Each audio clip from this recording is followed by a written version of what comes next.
Hey friends, how did I go from this to this in just a handful of years by making a few tweaks in my diet? I'll walk you through a template, and by the end of this video, you'll have a clear sense of how to make a customized food plan for you that will help you reach your health goals this year. With just a few small changes and some thoughtful planning, everything that you imagined for yourself, being full of energy, full of life, being fully present for yourself and your family and your loved ones, waking up in the morning feeling energized and excited for life, like that is possible. It just requires a little bit of thought, a little bit of planning, a few tweaks, and some patience. Before this version of me, there was actually this version of me. So this is me at 18. I am a very serious rower at this point, incredibly strong, very alive. My brain is functioning very well. I'm doing well at school. And then I go on a gap year and I travel the world for a year. I'm bouncing from country to country, living on couches, working on farms, and pretty quickly, over the course of 5 months or so, I'm not really exercising anymore. Slowly but surely that starts to happen. And I see that, okay, I'm starting to eat more and more and more and more. And suddenly I'm really craving things like sugar, and I want flour, and I want this, and I want that. And before I knew it, I had become a much larger version of myself. It suddenly felt like there was this barrier between me and the rest of the world. Things that used to get me excited, like, oh, we're gonna go here today, or oh, we're gonna do this, we're gonna meet this person. Instead of feeling excited for those things, I started to feel just kind of sad about everything. And honestly, I just kind of stayed that way. I stayed stuck, in a sense, for many, many months until the end of my trip around the world. And then suddenly I had this pressure on me because I happened to be a recruited rower and I needed to get ready to compete. So because of all that pressure, I was exercising again and eating really well. And by the time I got to my freshman year at Brown, I was ready to rumble. That year, I felt strong, I felt vibrant, I was doing all the things, I was sleeping really well, my eating was on point. But then at the end of that year, I realized, okay, my time as a recruited rower has come to an end and it's time for me to do other things. And that is when I saw yet again, I went from feeling vibrant and alive to slowly but surely, I was exercising less and less. I was eating less and less healthy. And I started to feel less connected to life and like a dulled version of myself. And even though I was not eating healthy and I wasn't exercising and I wasn't sleeping great, I still held on to this hope that I could get back to this place where I felt vibrant and alive again. And I knew that my deepest dream was to be alive and healthy and present for myself and also for my loved ones. But the problem was I had this creeping fear that I was watching the possibility of becoming that version of myself just slip through my fingers, and that I would never ever be able to get back there again, no matter how much I tried. But I decided to ignore those fears and push through it anyways. So I started to make the changes little by little. And to be honest, I was super embarrassed. I had access to some of the greatest coaches and training and nutritionists. I had all of this knowledge in my mind, and yet it was incredibly difficult for me to actually apply it on my own without having coaches and people breathing down my neck. And so the question became, okay, I have the knowledge, but can I actually live a healthful life implementing these things in an everyday way? And I came to realize, yes, I could do that. With small baby changes over many months, I started slowly but surely to exercise more, to eat healthy, to start getting better sleep. And over time, I set up systems for myself that automated things so I didn't have to think so much. And this made it so much easier. And that's what I'm here to teach you today, how to set up an automated eating system so that you can eat healthfully in the ways that work for your body without having to think much about it. How can you set up an eating plan that actually works for you? So the first is considering 3 main things. 1 is looking to decrease processed foods. 2 is to increase the amount of plants we're eating, because there are endless scientific studies that show how plants help us heal and fuel in some of the most efficient and helpful ways possible. And 3 is to implement fasting, to allow our body time to restore and to recover and to heal itself. What is the goal? The overarching goal is to create an automated system. So this means we do need to spend a little bit of time up front actually making a plan. We need a map. We need to make a plan. And this beginning part is us as the pilot. We are coming up with a plan. We are here and we want to go there. And how do we do that? So we do need to think a little bit on the upfront so that for the majority of our time, we are spent as the plane. We're just simply taking the route. It's on automatic mode and we're just going from here to where we want to get to. We ensure we succeed by taking baby steps. It is so easy to want to take these monumental leaps, and oftentimes they will work in the beginning. You'll take a huge leap, a huge change, and you're able to sustain it for 3 weeks, a month, 2 months, 3 months. But then it can become hard to sustain it, and then we end up reverting because it's too intense. What I'd recommend for success and what I found for myself is taking small baby steps, small sustainable steps. Those small steps compounded over time lead to true sustainable change. And after failing so many times and up and down, up and down, up and down, what I've found is that the baby steps are really what make all the difference. And one of the most important pieces of the baby step part is just having patience and having no judgment. So being patient with yourself and patient with the change, and having absolutely no judgment on where you're starting, but simply saying, hey, this is where we're going, and we're going to do whatever it takes to get there, small incremental steps at a time. There are really 3 levels that I would think about in terms of setting yourself up for eating and fasting. Level 1 is the basics, and that is removing any sugar or flour, 2 highly addictive substances that will make it very hard to feel satiated and really just mess things up in the brain. So if we can remove sugar and flour and replace those foods with plants, that is a fantastic first start. And supplementing with the 12-by-12 fast. If you've never done fasting before, starting with the 12-by-12 is a great place to start. Just to make sure, okay, yes, I'm giving at least 12 hours for my body to heal and rest. Level 2 is no sugar, no flour, or replace that with plants. Bumping up the fasting window to a 16-8. A 16-8, 16 hours of fasting, an 8-hour window for eating. That's considered a pretty standard intermittent fasting. And oftentimes people see incredible benefits with a 16-8.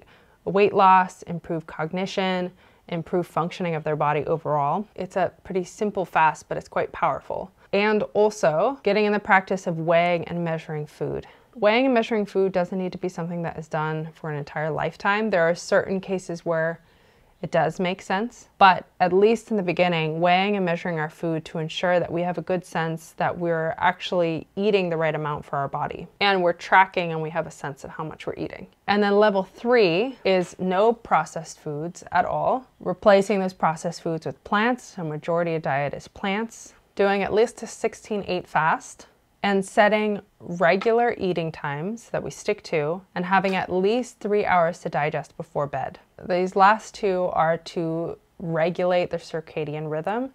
If we have regular eating times, this helps our body know when we're going to eat, and it actually helps us prepare. So it'll start to make us feel hungry before our eating time. So that's our body increasing the amount of hunger hormone ghrelin and actually getting ready to digest. So by having set times to eat, that helps calm the body, set and regulate the nervous system, these kinds of things. And having at least 3 hours to digest before bed is incredibly important to ensure that we get deeper rest at night.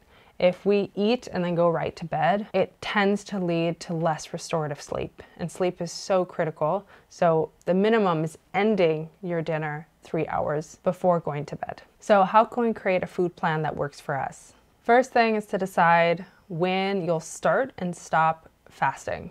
So an example of that is a 12 by 12. So if you're going to stop eating by 7 p.m., then start eating at 7 a.m. 16/8, you just shift that.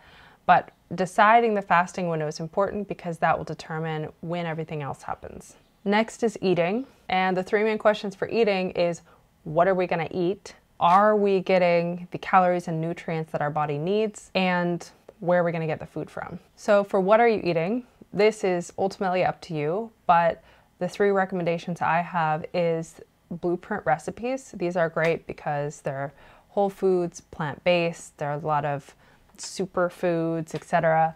There are foods that tend to provide a ton of nutrients, and so it's a great place to look for some recipes that taste good to you. Otherwise, there's this book called The Alzheimer's Solution, which is a fantastic book that has looked at huge population studies, diet studies that have been done over extended periods of time, and it basically sums up a bunch of different foods that are whole food plant-based that are particularly impactful and helpful for the body. They have a bunch of recipes in there. If you are doing keto or mildly ketogenic diet, but you want some plant options, there's a book called Vegan Keto. The recipes, I'd say, are okay. They could have maybe a little bit more flavor in them. That's where herbs and spices can come in. But it's a great place to find some lower carb options that are still plant-based. And of course, if you are eating meat or animal products, it's just up to you to decide where you want to incorporate that into your diet. So what I found for myself that works super well is the triple S, I call it. So it's smoothie, salad, and soup. So I generally have a smoothie in the morning. You could call this a pudding, but I usually add enough liquid to make it a smoothie. This can be super fast. You're just going to use a blender and you're just going to blend it up. Then salad, so a bunch of greens, and you just throw on top a bunch of veggies or whatever else you want. And then a soup, which is something I make in bulk and then freeze, and I'll just put it in a crock pot or something to let it slowly dethaw over the course of a day. So it's just easy, ready to go. So are you getting enough calories, enough nutrients for your body? A great way to check that is looking at MyFitnessPal. It's a little bit tedious to put in all of the different foods and the quantities, but you only need to do it once, and then once you've done it, you can see what's the macronutrient breakdown, and also, are you getting the amount of nutrients that you need? And if you're not, you might want to consider supplementation or adding a type of food that provides you that nutrient. So the fun thing about MyFitnessPal and setting it all up is you can tweak and tweak and tweak things so that it's right for you and your health goals and what you're trying to do. And how will you get your food? This is the beauty of planning ahead of time and finding recipes that work for you and really just sticking to them. By eating very similar things on a week-to-week basis, this means your grocery list is going to be very similar. So the first thing is, what items can I buy in bulk that are not fresh? So this looks like flax seeds, chia seeds, nuts. All of these things can be bought in large quantities and stored, and you can do it for the season. You could just buy, or the month, you could just buy big bulks of these things and just have it ready to go. And that way, the only thing that you'd need to get on a weekly or a bi-weekly basis is the fresh ingredients. Another thing that can be bought in bulk is frozen items, like frozen berries. So you're looking at the dried items and also the frozen items. Since the pandemic has shifted a ton of groceries to being able to be purchased online and then delivered directly to the door to little to no fees, I highly recommend checking out online options for buying the weekly or bi-weekly fresh produce. Of course, you could go to your farmer's market to get the most local nutritious options, but if you don't have the time for that or the finances, buying online is another great option. All right, and so putting it all together, I have pieced together a template for you. Here's an example of what it looks like for me. Feel free to download a copy of this and use it for however is going to be most helpful to you. At the end of the day, the most important thing is to have a map to make a plan. So as long as you make a plan and have the patience to just test it out, tinker a little bit, and just follow through with a plan, you are so on your way to nourishing your body in the ways that your body is just craving and just is excited for. One of the main things that I hear about eating more plants or making a plan like this is that it's gonna be way too much work. It's too complicated. I'm gonna have to think too much. Yeah, it's gonna take some work up front, but it's totally worth it. It's 100% worth doing the work up front and taking a bit of time up front so that for most of your week and most of your time related to food, you don't have to think about it at all. Setting things up as an automated system, it doesn't just happen. It requires thought.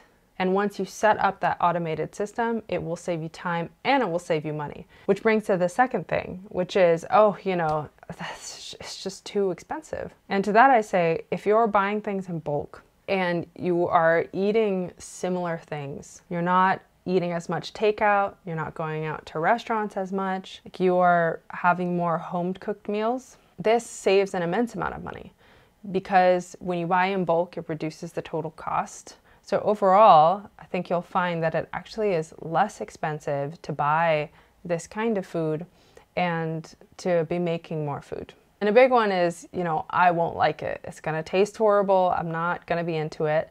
And that's the beauty of this, is that we're specifically finding recipes that work for you, and that it's gonna take a little bit of time to find things that taste right, and really feel nourishing for you. But that's the goal here. We just wanna find a handful of recipes that really work for you, that you get excited for.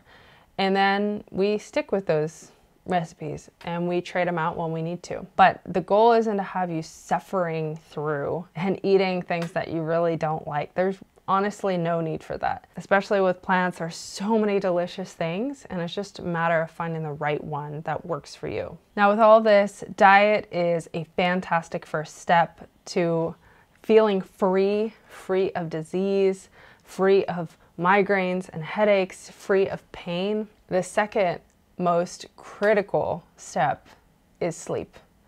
Diet is fantastic, but without great sleep, there's no way that we can live the healthiest, most alive, and most in touch version of ourselves. So in the next video, which will go live on Thursday at 9 a.m. PST, we're gonna cover how to get great sleep no matter who you are, no matter where you are, no matter what's going on. But for now, please comment below. Let me know if there's anything I could be more thorough on, if you have any additional questions about diet.